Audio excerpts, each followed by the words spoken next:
সংগঠনে কোনোভাবেই কোনোভাবে প্রকাশ্য করা যাবে, যেটা আধুনিক বিজ্ঞান মেডিটেশন, সাহেবের জিকির, এটা মেডিটেশন নয়। কিন্তু কোরআন যে মেডিটেশনের কথা বলছে, জিকিরের মেডিটেশন, এইটা আপনি সকাল এবং সন্ধ্যায় কিছু সময় বের করে, যে কোনো আপনার পছন্দ মতো সময় বের করে আপনি এই স্বার্থ মুক্ত যে বাক্যগুলো আছে ওইটাও বলবো যে জিকির কি দিয়ে করতে হবে। মন করা হবে, ইচ্ছা মতো করলেন আল্লাহ আল্লাহ আল্লাহ কি করলে হবে? হ্যাঁ, লা ইলাহা ইল্লাল্লাহ হোক আসলে প্রতিদিন শুনছেন, ইল্লাল্লাহ ইল্লাল্লাহ থেকে শুনছেন না? আবার আরো কিছু জিকির আছে দেখেন, বহু বাংলাদেশে তো লক্ষ লক্ষ পীর, লক্ষ লক্ষ গরিব, লক্ষ লক্ষ সিলসিলা, লক্ষ লক্ষ তরিকা, কোনোটার অভাব নাই। জিকিরের শব্দের অভাব নাই, জিকিরের বাক্যের অভাব নাই। যে যেটা মন চায় ওটা নামে জিকির, ওটা আসেন আসেন বসেন বসেন, এটাও জিকির।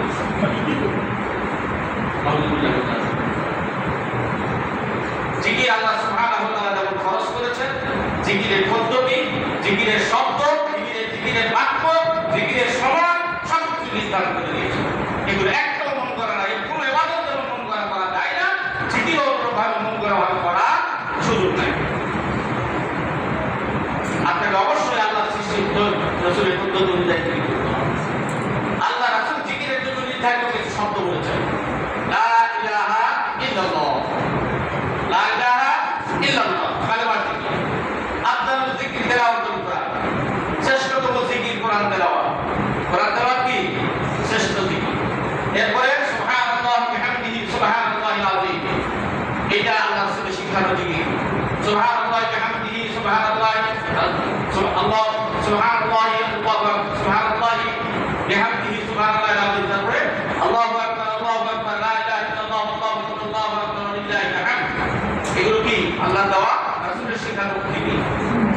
জিকির কোনো একটি শব্দ হয় না, শব্দে হয় না, জিকির বাক্যে হয়। আপনি যদি আল্লাহ আল্লাহ আল্লাহ বলেন, এটাকে শরীয়ত সম্মত জিকির বলে না।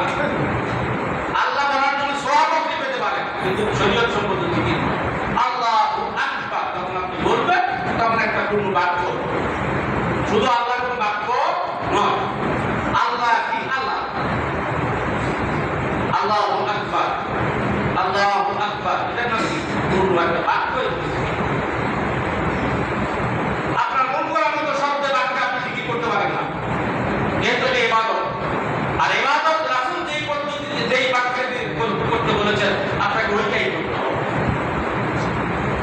সালাত আপনাকে আল্লাহু আকবার দিয়ে শুরু করতে বলেছেন, আপনি অন্য দুনিয়ার কোনো ভাষায় এক জায়গায় আরো কোনো দামি শব্দ থাকে, বাক্য থাকে, আপনি সেটাকে বললেও সালাত শুরু করা হবে না।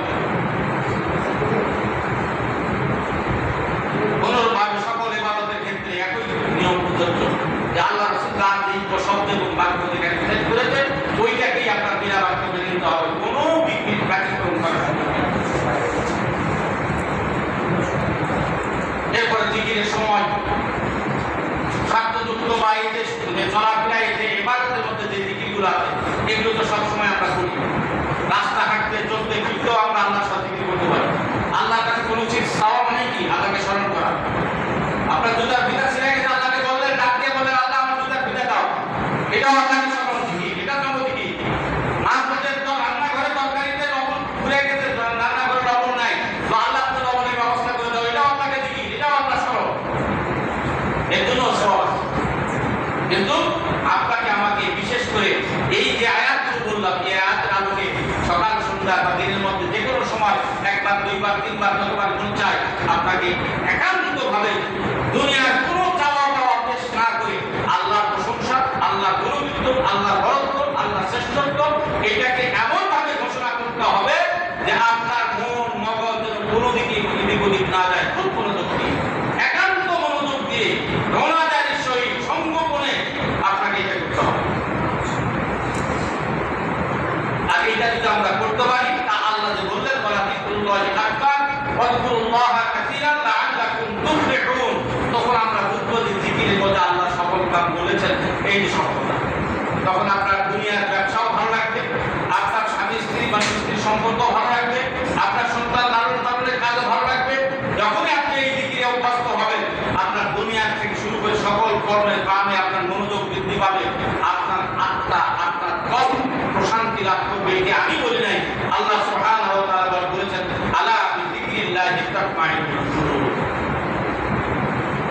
এর নাম হচ্ছে কলবের পোশাক। সম্মানিত ভাইরা, এই জিকির প্রচলিত যে জিকিরগুলো আছে এগুলো কোনোটাই ইবাদত হিসাবে তারা পালন করে না। আমরা এত দেখব যে তারা এই বিষয়গুলা বলে এক এক বিষয়ে এক এক রকম থেকে কোনো বিষয়ে জিকির কোনো পীরের সিলসিলা জিকির বলবে না, মিলে দেখবেন মিলে ওরা কি করে এইটা আমরা এটাকে রিয়াসাত বলা হয়, প্রশিক্ষণ। সারা জীবন তুমি প্রশিক্ষণই দিলে মূল কাজ করবো কখন? একদম পীরের মধ্যে সারা জীবন এই প্রশিক্ষণের দিকেই করবো, তাহলে আসল থেকে কখন করবে বলে 10 বছর 20 বছর 15 বছর ওই জিকিরই করে, তাহলে এই প্রশিক্ষণের থেকে প্রশিক্ষণ শেষ হওয়ার পরে তো মূল কাজে ফিরে দেওয়ার কথা, তাই না? তা তো তাই না, এটা মনটার কথা, আওতামি একবার চিনারি কথা। তোমাকে জিকির করতে হবে, মনোযোগ বাড়াতে হবে, কোরআন এবং সুন্নাহর দৃষ্টিতে শব্দ এবং বাক্যে জিকির করতে হবে এবং আল্লাহ দেওয়া নিয়ম এবং পদ্ধতি অনুযায়ী জিকির করতে হবে। জিকির করতে করতে রাতের নাচানাচি খালাখালি আর গাছে ওঠা বাসে ওঠার মাধ্যমে আল্লাহ জিকির হয় না। আল্লাহ আমাদেরকে সুন্নাহ পদ্ধতি অনুযায়ী জিকির করার তৌফিক দান করুন। আমিন। জিকিরের ফজিলত সম্পর্কে কয়েকটা হাদিস বলি আমি। আর আবু হুরায়রা রাদিয়াল্লাহু তাআলা আনহু قال قال رسول الله صلى الله عليه وسلم كلمتان خفيفتان على اللسان ثقيلتان في الميزان سبحان الله وبحمده سبحان الله العظيم। এই শব্দগুলো ইসমে আযম, এত পাওয়ারফুল শব্দ এগুলো। আল্লাহ জিকিরের জন্য সুবহানাল্লাহ বিহামদিহি সুবহানাল্লাহিল আযীম একাধিক সহিহ হাদিসে বর্ণিত, খুব পাওয়ারফুল শব্দ। আপনি যদি একটু চোখ বন্ধ করে মানে রোনাদানের সহিত একান্তভাবে এই শব্দগুলো সকালে 100 বার বিকালে 100 বার করতে পারেন, দেখবেন আপনার মনটা কত শান্তি লাগবে। আল্লাহ রাসূল বললেন যে দুইটি বাক্য জবানে খুবই হালকা, এই দুটি শব্দ উচ্চারণ করতে বাক্য উচ্চারণ করতে খুব একটা কষ্টের কিছু না।